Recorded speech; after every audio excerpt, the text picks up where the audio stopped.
दोस्तों, मैथ्स के आज के चैप्टर में हम फॉर्मूले याद करेंगे क्योंकि ये फॉर्मूले हमें याद होते ही नहीं है, तो हम इसे इस वीडियो के माध्यम से याद करेंगे। हम पहले आयत आयत आयत के फॉर्मूलों को याद करेंगे। आयत रेक्टेंगल बोलते हैं इसको अंग्रेजी में, आयत रेक्टेंगल। रेक्टेंगल का फॉर्मूला हम याद करेंगे। रेक्टेंगल आपका किस प्रकार से होता है? ये वाला आपका रेक्टेंगल होता है जिसकी दो भुजाएं आपस में बराबर होती है। ये दोनों बराबर होगी और ये दोनों बराबर होगी।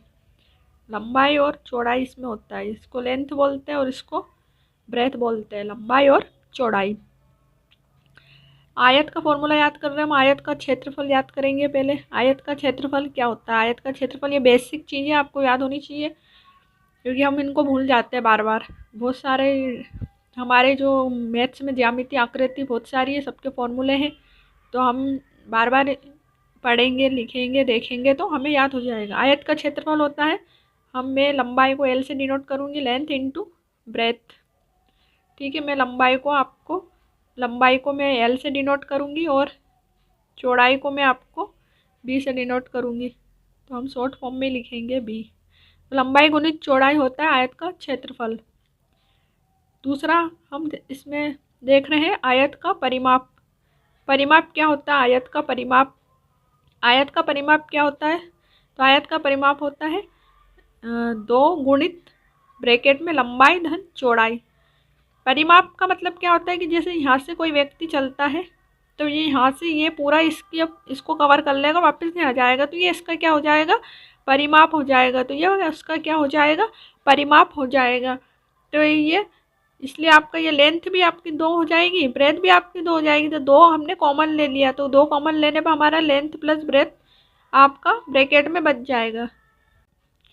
आगे हम देखेंगे, हमने क्षेत्रफल और परिमाप देख लिया है। आगे हमारा है, कभी कभी क्वेश्चन में आपको आयत का विकर्ण दिया होता है। आयत का विकर्ण आपको निकालने के लिए पूछते हैं। आयत का विकर्ण मतलब होता है डायगोनल।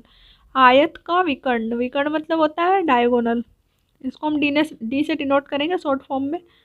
तो इसका विकर्ण के लिए आपका फॉर्मूला हो जाएगा लेंथ का स्क्वायर प्लस ब्रेथ का स्क्वायर। अंडर रूट में length square plus breadth square को आप आयत का विकर्ण का फॉर्मूला होता है। कभी कभी क्वेश्चन में आपको दे देंगे कि आयताकार मैदान के बाहर किनारे से सटे एक से चौड़ाई के रास्ते का क्षेत्रफल।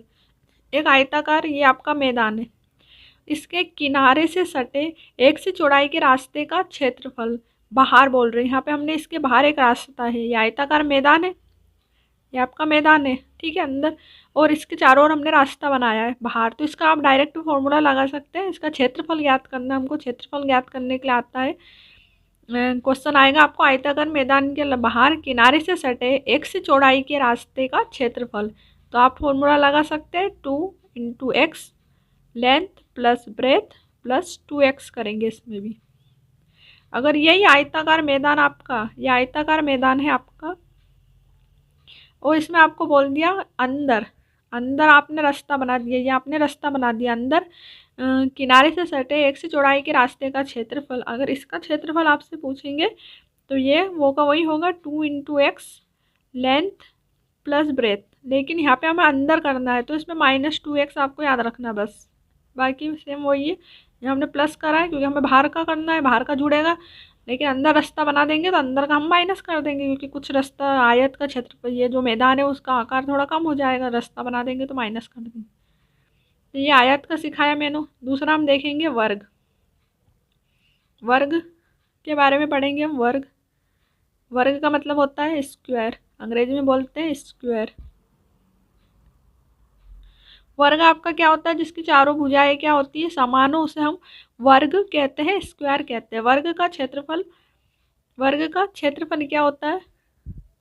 वर्ग का जो क्षेत्रफल होता है वो भुजा गुणित भुजा होता है, भुजा गुणित भुजा, या कभी कभी हम इसको भुजा का स्क्वायर भी लिख देते हैं। साइड इंटू साइड, एस से डिनोट करेंगे हम भुजा को, एस। उसके बाद वर्ग का परिमाप क्या होता है? वर्ग का पेरीमीटर क्या होता है?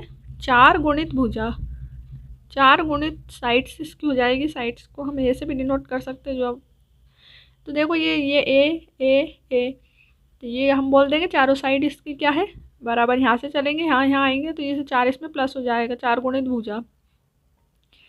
उसके बाद वर्ग का विकर्ण, वर्ग का विकर्ण भी आ जाता है, कभी कभी आपको पूछ लेते वर्ग का विकर्ण निकालिए। इसके अंदर ये डायगोनल बना है, विकर्ण डायगोनल। इसका फॉर्मूला हो जाएगा आपका √2 इंटू भुजा, √2 इंटू भुजा। या कभी कभी आपको क्षेत्रफल दे दिया होता है उसका, तो आपको फॉर्मूला लगाना है √2 इंटू क्षेत्रफल, अगर आपको क्षेत्रफल दे रखा है। और ये वर्ग का विकर्ण हो गया, और वर्ग का क्षेत्रफल हो गया, भुजा गुणित भुजा, वर्ग का परिमाप हो गया 4 गुणित भुजा, वर्ग का विकर्ण हो गया √2 इंटू भुजा, या अंडर रूट में पूरा आएगा 2 इंटू क्षेत्रफल। उसके बाद इसमें भी जैसे मैंने आपको बताया था आयताकार मैदान के सटे हुए रास्ते के बारे में बताया था मैंने कि रास्ता बाहर हो अंदर हो। इसी प्रकार एक वर्गाकार मैदान के बाहर किनारे से सटे, ये वर्गाकार आपका ये मैदान के बाहर किनारे से सटे, ये मैदान के बाहर किनारे से सटे x चौड़ाई के रास्ते, इसकी जो चौड़ाई है वो कितनी है x, ब्रेथ है इसकी x चौड़ाई, ब्रेथ कितनी है x, चौड़ाई के रास्ते का क्षेत्रफल ज्ञात करना है। अगर इसका क्षेत्रफल हमें निकालना है तो क्या निकलेगा 4x। उसके बाद जैसे उसमें 2x करा था, आयत में आपको 4x करना है, क्योंकि इसमें चारों बराबर होते हैं ना, इसलिए भुजा में प्लस आपको x करना है, जो साइड रहेगी आपकी उसको प्लस में x करना है। उसी प्रकार आपसे अंदर का पूछेंगे, वर्गाकार मैदान के अंदर, ये अंदर हमने रास्ता बनाया, अंदर किनारे से सटे, यहाँ पे x चौड़ाई इसकी हमने मान ली, ब्रेथ कितनी है x, चौड़ाई के रास्ते का क्षेत्रफल आपसे पूछते हैं। तो इसका जो क्षेत्रफल घिरी हुई बंद आकृति का मतलब जो क्षेत्रफल है, इसमें भी वही 4x, वो का वही याद रखना है, भुजा 4x आएगा इसमें, उसमें 2x याद रखना है आपको इंटू में, और उसमें +2x -2x होता है, तो इसमें अंदर का माइनस हो जाएगा, अंदर से घट जाएगा, तो ये आप ये डायरेक्ट याद रख सकते हैं। तो हमने ये अभी किसके देखे, हमने स्क्वायर और आयत का मैंने आपको फॉर्मूले बताए। आगे हम पढ़ेंगे त्रिभुज के फॉर्मूले। अगर आपको हमारा वीडियो अच्छा लगे तो उसे लाइक शेयर और सब्सक्राइब जरूर करें। धन्यवाद।